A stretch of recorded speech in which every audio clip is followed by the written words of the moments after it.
City India news Telugu.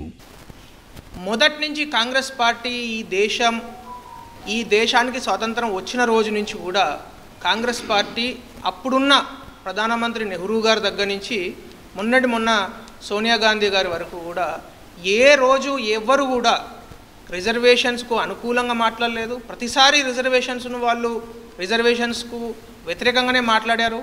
అట్లాగే బీసీలకు ప్రత్యేకంగా ఓబీసీ రిజర్వేషన్స్ విషయం వస్తేనేమో మహిళా రిజర్వేషన్స్ వచ్చినప్పుడేమో ఓబీసీలను మీరు చిన్న చూపు చూస్తారని ఇట్లా గోల్ తిప్పారు. కానీ ఏ రోజు కూడా వాళ్ళు గవర్నమెంట్లో, ఎందుకంటే ఈ దేశాన్ని 75 సంవత్సరాలు 60 సంవత్సరాలు కాంగ్రెస్ పార్టీ పరిపాలించింది, ఏ రోజు కూడా వారు ఒక ఖచ్చితమైన మేము వీళ్ళ కోసం పాటుపడతాము, వీళ్ళని గౌరవిస్తామని చెప్పడానికి ఒక్క ఆధారం కూడా లేదు.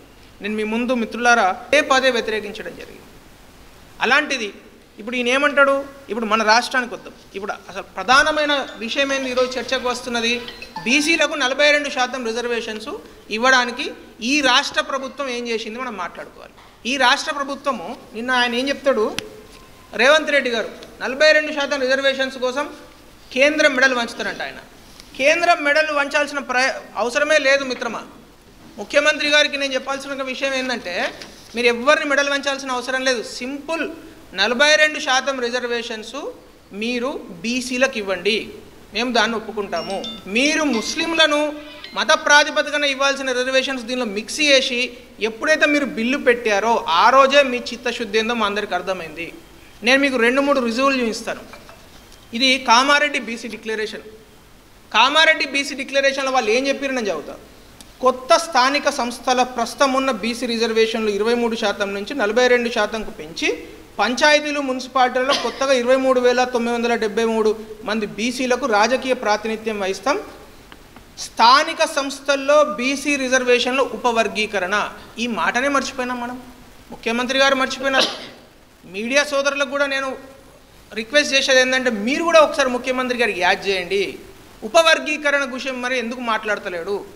ఈరోజు నిన్న ఆయన మాట్లాడుతూ ఏం చెప్పిండు, గుజరాత్లో, ఉత్తరప్రదేశ్లో, మహారాష్ట్రలో ముస్లింలకు రిజర్వేషన్ ఉన్నది, దమ్ముంటే బీజేపీ ముస్లింలకు రిజర్వేషన్ అక్కడ తీసివేసి, అసలు అవగాహన ఉంది మాట్లాడుతున్నాడా, లేకుంటే ఏమన్నా మధ్యాహ్నం తిన్నదైనా సరిగ్గా ప్రాబ్లం వచ్చింది ఆయనకు, మర్చిపోతున్నాడా ఆయన అర్థం చేసుకోవాలి. ఈ దేశంలో ఏ ఒక్క రాష్ట్రంలో కూడా హిందూ బీసీలు ముస్లిం బీసీలు అని బైఫర్గేట్ చేసిన సందర్భమే లేదు మొత్తం చరిత్రలో.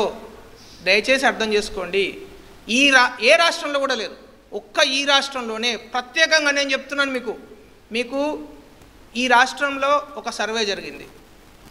ఆ సర్వేలో కేటగరైజేషన్ అంటే ఒక్కొక్క వర్గానికి ఒక్కొక్క కులాన్ని ఎంతమంది ఉన్నారనేది ఒక సర్వే నిర్వహించారు. సామాజిక ఆర్థిక పరమైన సర్వే అది. సామాజిక ఆర్థిక సర్వేలో మతాల గురించి ప్రస్తావన ఎందుకు తీసుకురావాలి? మతాల గురించి ఎందుకు ప్రస్తావన చేయాలి? మళ్ళీ ఆ మతాలలో ప్రత్యేకంగా ఒకే ఒక మతాన్ని ప్రస్తావన చేయడం జరిగింది. అదేం మతం? ఓన్లీ ముస్లిం మతం. క్రిస్టియన్లకు లెక్కలేదు. ఈ రాష్ట్రంలో క్రిస్టియన్లు లేరు, వాళ్ళ ఉద్దేశం. బౌద్ధులు లేరు ఈ రాష్ట్రంలో, ఈ జొరాస్ట్రియన్స్ లేరు ఈ రాష్ట్రంలో.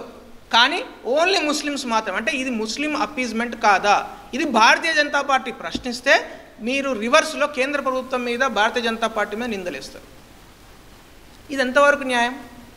మీరు 42% రిజర్వేషన్స్ ఇవ్వండి. ఈరోజు తెలంగాణ రాష్ట్రంలో 50% పైచిలుకు ఉన్న బీసీలలో 42% రిజర్వేషన్స్ ఇవ్వడానికి ఈ రాష్ట్ర శాసనసభలో తీర్మానం పెట్టిన రోజు భారతీయ జనతా పార్టీ 100కు 100% సపోర్ట్ చేసింది. కానీ ఒకే ఒక విషయం చెప్పింది ఏంటంటే, మత ప్రాతిపదికన, ఎందుకంటే డాక్టర్ బిఆర్ అంబేద్కర్ గారు ఇచ్చిన రాజ్యాంగంలో మత ప్రాతిపదికన రిజర్వేషన్స్లు అమలు చేయొద్దు.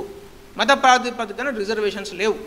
ఈ రాష్ట్రాన్ని 400 సంవత్సరాలు పరిపాలించిన ముస్లింలను మీరు 85% ముస్లింలను తీసుకొచ్చి ముస్లిం బీసీలు అంటే ఉంటారా అండి? ఎక్కడైనా చదివినామా మనం ఇప్పటివరకు? ఏదైనా రాష్ట్రంలో ఉందా? మొత్తం రాష్ట్రాలలో, ఈ దేశంలో 38 రాష్ట్రాలలో ఏ రాష్ట్రంలో ఉంది చెప్పండి? ముస్లిం బీసీ అని ఎక్కడైనా ఉందా? లేదు కదా. మన పక్కన రాష్ట్రం తమిళనాడు. నేను మీకు అది కూడా చూపిస్తాను. తమిళనాడు రాష్ట్రంలో 69% రిజర్వేషన్స్ అమలైతాయి. 69%.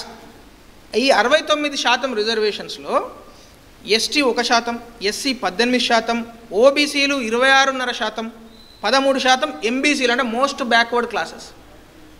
ఆ తర్వాత డీనోటిఫైడ్ కమ్యూనిటీస్, డీనోటిఫైడ్ కాస్ట్, మన దగ్గర ఇక్కడ డీనోటిఫైడ్ ట్రైబ్స్ అంటాం, దానికి ఒక కమిషన్ కూడా వేసింది మోడీ సర్కార్.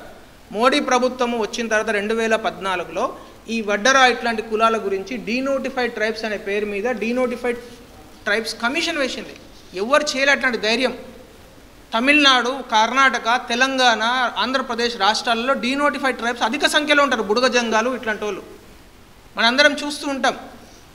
అలాంటి వాళ్ళకి అసలు ప్రాతిపదికన లేదు. ఎరకలోళ్ళు, బుడగ జంగాలు ఇట్లాంటి వాళ్ళందరినీ డీనోటిఫైడ్ ట్రైబ్స్ కింద చేర్చి వాళ్ళకు ఒక కమిషన్ వేసి దానికి చట్టబద్ధత ఇచ్చి రాజ్యాంగబద్ధత ఇచ్చి మోడీ ప్రభుత్వం వాళ్ళ కోసం సపరేట్గా దాన్ని ఒక బడ్జెట్ కేటాయించి ఒక మినిస్ట్రీ పెట్టి చేస్తూ ఉంటే దాన్ని పట్టించుకోకుండా ఈ రాష్ట్ర ప్రభుత్వం ఏం మాట్లాడుతుంది, రేవంత్ రెడ్డి గారు ఏం మాట్లాడతారు?